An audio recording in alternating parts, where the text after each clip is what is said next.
Il y a des choses étranges qui se passent au sein des couples. Ma femme m'énerve et mon couple va mal. C'est l'histoire d'un monsieur qui parlait plus à sa femme, qui voulait plus voir sa femme, qui voulait même plus la sentir ou sentir sa présence. Et la relation est devenue toxique en un rien de temps. Et lorsque je les ai approchés, j'ai compris ceci. Le monsieur donne son explication. Il accuse sa femme d'avoir mis la pression sur lui à l'occasion de la célébration de leur mariage. Et lui, il aurait loué une salle de 10 000 à 10 000 dollars pour la cérémonie. Il aurait acheté de l'or. Il aurait acheté d'autres biens précieux pour sa chère femme et bien d'autres dépenses. Et voilà, 3 mois après leur mariage, il perd son emploi. Et boum, c'est le retournement de la situation. Et pour lui, ou selon lui, c'est la faute de sa femme. Sa femme est égoïste. Sa femme ne l'aime pas. Sa femme veut son propre plaisir. Sa femme n'est pas là dans la relation pour lui-même. Elle est là pour le matériel et pour l'argent. Je voudrais que vous, mes amis, vous me disiez en commentaire, comme vous l'avez si bien fait, toujours, dites-moi en commentaire ce que vous pensez. Donnez votre contribution, votre réflexion pour éclairer la lanterne de plus d'un. Est-ce la faute de la femme? Est-ce le problème de la femme? Est-ce que la femme a vraiment mis la pression sur son fiancé à l'époque? Et est-ce que même s'il y avait cette pression, est-ce que l'homme, le monsieur, était obligé de céder à cette pression? Ma femme m'énerve et notre couple va mal. La relation, depuis la perte de l'emploi de ce monsieur-là, est devenue toxique au sein du couple. Puisqu'il n'y a plus de communication, il n'y a plus de relation en tant que telle, et ils sont comme des colocataires dans la même maison.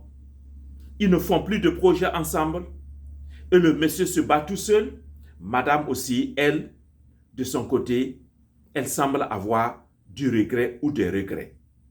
Qu'en pensez-vous, chers amis de Ephata? Bienvenue à Ephata, l'école du couple et de la réussite en diaspora. C'est à cause de tout cela, comme je dis, il y a des choses étranges qui se passent au sein des couples. C'est pourquoi je recommande toujours aux couples et aux fiancés de pouvoir évaluer leur relation pendant même les fiançailles et au début de leur mariage pour identifier leurs forces, identifier leurs zones où ils ont besoin de s'améliorer et afin de pouvoir mettre un plan adéquat et juste pour leur propre vie. C'est un plan d'action personnalisé, pas un plan d'action généralisé. Je ne fais pas ci ou ça parce que tout le monde le fait, mais je le fais ou je ne le fais pas parce que dans mon couple, voici la raison, telle raison ou telle raison. Que pensez-vous de cela? L'évaluation de la relation amoureuse va aider beaucoup de gens et continue d'aider beaucoup de gens. Et ce monsieur en question et son histoire me révèle ce qu'on appelle le ressentiment. Le ressentiment est que c'est une nouvelle lecture. C'est une relecture des actes et des décisions que tu as prises hier ou avant-hier dans la joie, à cœur ouvert, et que maintenant, tu as des problèmes avec ces décisions-là. Ce monsieur, je suis sûr que, et il a dû céder, même s'il y avait cette pression entre guillemets, il a dû céder parce que certainement, il voulait faire plaisir à sa jeune femme. Il voulait aussi se faire voir que c'est lui aussi, il a les moyens pour investir dans un gros mariage. C'est comme cela que beaucoup de jeunes réagissent. Même beaucoup d'adultes qui se marient à l'âge très adulte, très avancé. ils ont tendance à vouloir faire impression sur les autres, à vouloir donner l'impression qu'ils en ont, que leur mariage a été très pompeux, très coûteux. Et pour certaines personnes, plus c'est pompeux, plus c'est coûteux, mieux ça vaut. Est-ce vrai? Dites-moi aussi dans les commentaires. Et l'évaluation de la relation amoureuse va vous permettre de détecter tout cela. Va vous permettre de détecter ces mauvaises émotions, ces mauvais objectifs. Et cela va vous permettre d'asseoir vraiment les bonnes bases de votre relation. Et c'est ce que je permets aux fiancés et aux couples de faire tous les jours. Alors, je reviens au ressentiment. N'eût été la perte de l'emploi de ce monsieur, je pense qu'il n'allait jamais poser problème de cette manière-là à sa nouvelle femme. C'est parce qu'il a perdu son emploi et pour moi, il semble regretter. Il se dit, si je n'avais pas dépensé ces 10 000 dollars dans la cérémonie du mariage, si je n'avais pas acheté l'or, si je n'avais pas acheté ceci ou cela, j'aurais aujourd'hui gardé cet argent. J'aurai toujours cette somme d'argent à ma possession. Et maintenant que j'ai perdu mon emploi, j'aurai cet argent pour pouvoir marcher un peu, tenir la route pendant un bout de temps, le temps de chercher un nouvel emploi. Voilà, c'est le ressentiment qui fait qu'on revoit tous ces actes-là et toutes ces décisions passées-là de cette manière, sous cet angle-là. Et cela pourrit une relation amoureuse, une relation conjugale. Et ce ressentiment-là va vous amener à inventer une histoire que vous racontez à vous-même et laquelle histoire, vous la considérez tellement vraie que vous la racontez à votre conjoint ou à votre conjointe aussi. Et à vous la raconter aussi à qui veut bien l'entendre. C'est pourquoi dans une relation amoureuse, lorsqu'il y a toujours un conflit, je suis médiateur professionnel, formé, certifié ici. Et je travaille dans le domaine, je sais comment les choses se passent, parce que j'observe. Lorsqu'il y a un conflit, on cherche toujours un bouc émissaire. Et dans ce monsieur, dans son cas, sa femme était vue comme le bouc émissaire. Et le ressentiment vous amène à voir la personne la plus proche comme ton ennemi, juste pour te calmer la conscience. Voilà, tu es au chômage actuellement. Au lieu de chercher les voies et moyens pour trouver un nouvel emploi, le ressentiment te ramène en arrière. Tu sembles regretter un peu ce que tu as posé comme acte et tu crées maintenant cette nouvelle histoire pour embobiner ton conjoint ou ta conjointe. Dites-moi, toi qui m'écoutes là, combien d'histoires as-tu fabriquées de cette manière-là? Juste pour emmerder ta conjointe, ton épouse ou ton mari, ou bien même ton patron. Quand j'étais plus jeune, je faisais la vacation dans certains établissements secondaires.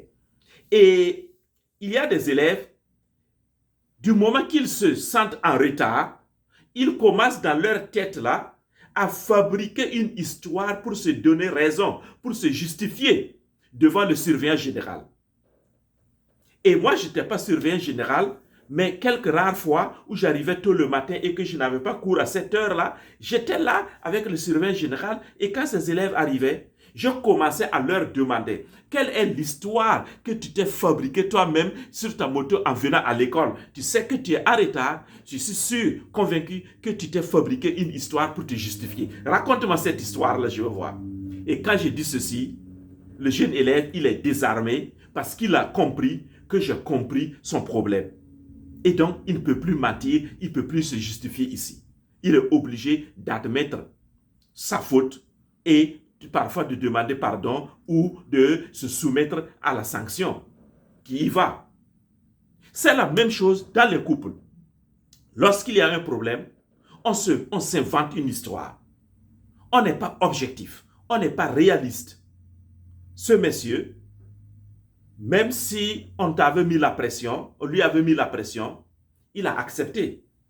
En tout cas, je ne pense pas qu'on l'a saisi son bras pour aller faire ses dépenses de 10 000 dollars et plus, ou acheter l'or. C'est lui-même qui est parti, qui s'est engagé à le faire. Pourquoi aujourd'hui, tu viens raconter une nouvelle version de l'histoire juste pour embobiner, pour incriminer ta conjointe, ton épouse? Toi qui m'écoutes, dis-moi en ce moment, quelle est l'histoire que toi tu te racontes à toi-même pour te donner raison et laquelle histoire te permet d'incriminer, de dire que ton épouse ou ton conjoint là, c'est lui qui a tort et que toi tu as raison. Parce que cette fameuse histoire dont je parle là, qui est le fruit du ressentiment, cette fameuse histoire te donne toujours raison. Et l'autre là a tort. C'est pourquoi d'ailleurs, je reviens encore à l'évaluation. Quand un couple est dans cet engrenage-là, il est bon de s'asseoir, de se poser pour évaluer sa relation et voir ce qui ne va pas. Et surtout, ce qui va. Et pour créer une certaine clarté à l'intérieur de la relation. C'est ça que l'outil de l'évaluation permet aux fiancés et aux couples de faire. Voir clair dans la relation. Ce monsieur, s'il prenait l'évaluation avec moi, je suis convaincu à 90% qu'à la fin, il allait voir qu'au lieu de chercher à prendre toutes ses énergies pour accuser sa femme, pour en vouloir à sa femme, il allait utiliser ces énergies-là pour chercher un nouvel emploi et que sa femme aussi allait avoir la paix du cœur, la joie dans le cœur pour le soutenir afin qu'il trouve un nouvel emploi et que la vie du couple allait continuer. Parce que dans les épreuves, la relation grandit. Dans les épreuves, lorsque vous vous soutenez, la relation grandit. Et vous vous aimez davantage, vous rapprochez l'un de l'autre davantage et vous continuez la route et personne ne peut encore rentrer au milieu de vous. Voilà ce qu'une évaluation de la relation amoureuse produit. N'oubliez pas, mettez les j'aime, déposez vos commentaires. Dites-moi ce que vous pensez de cette situation-là. Et n'oubliez pas, sur Amazon, le livre « Renforcez votre relation, 30 défis et exercices pour un couple épanoui » est toujours sur Amazon. Je mettrai le lien dans la barre de description et vous irez voir par vous-même. Il n'est pas cher, mais il va contribuer à renforcer votre relation. Je dis bien renforcer parce que je sais que dans toute relation, il y a toujours une petite base. Même si elle n'est pas solide, mais en tout cas, elle est là, il faut la renforcer. Parce que je suis de ceux-là qui adoptent la psychologie humaniste selon laquelle il n'y a pas de tonneau vide. Il y a toujours quelque chose en chacun d'entre nous. Il y a toujours un talent, il y a toujours une force, il y a toujours une opportunité en chacun de nous. Et il faut partir de cette force, de cette opportunité, de ce qui est déjà déposé là pour le faire grandir et faire grandir toute la relation. D'où l'importance des défis et des exercices à faire. 30 défis et 30 exercices. En un mois, vous pouvez faire cela, ou en 2 mois, ou en 3 mois. En tant que couple, vous n'avez pas besoin de dépenser très cher. Juste acheter le livre. Je sais que beaucoup de couples, de conjoints, lorsqu'ils veulent se reconnecter, ils vont au restaurant, ils font des voyages, c'est bien. Mais si vous n'avez pas l'argent, les restaurants et les voyages, vous ne pouvez pas le faire tous les jours. Par contre, les exercices qui sont contenus dans ce livre vous permettent de constituer, de consolider votre connexion amoureuse dans votre propre maison, pour faire de votre maison un havre de paix et d'amour. Voilà mon objectif. Allez-y voir ce livre-là et il va vous rendre beaucoup service ou bien recommandez-le à un ami, à une connaissance dans la diaspora ou en Afrique ou ailleurs. En tout cas, l'essentiel, c'est pour sauver ou sauver de nouveau des couples, des relations amoureuses. Parce que la pire des choses dans une relation amoureuse, c'est d'en arriver à un divorce ou à un malentendu qui vous transforme en colocataire dans votre propre maison. Or, regardez, vous avez mis tout cet argent-là, comme ce monsieur, vous avez investi toutes ces sommes d'argent pour une relation amoureuse et puis vous en êtes là. Non, ce n'est pas bon ça. Il faut en sortir. D'où l'évaluation, l'outil que je permets aux gens d'utiliser et puis aussi ce livre avec les exercices et les défis. Dites-moi en commentaire ce que vous en pensez et partagez vos expériences et vos opinions. Voilà, j'ai dit vos opinions, ce ne sont pas des faits. Partagez vos opinions, ça permet d'apprendre les uns des autres. Et peut-être quelqu'un dans le groupe et va lire un commentaire et dire, il faut que je change quelque chose dans ma tête. Alors, je vous encourage et puis mettez les j'aime aussi et partagez la vidéo. Merci.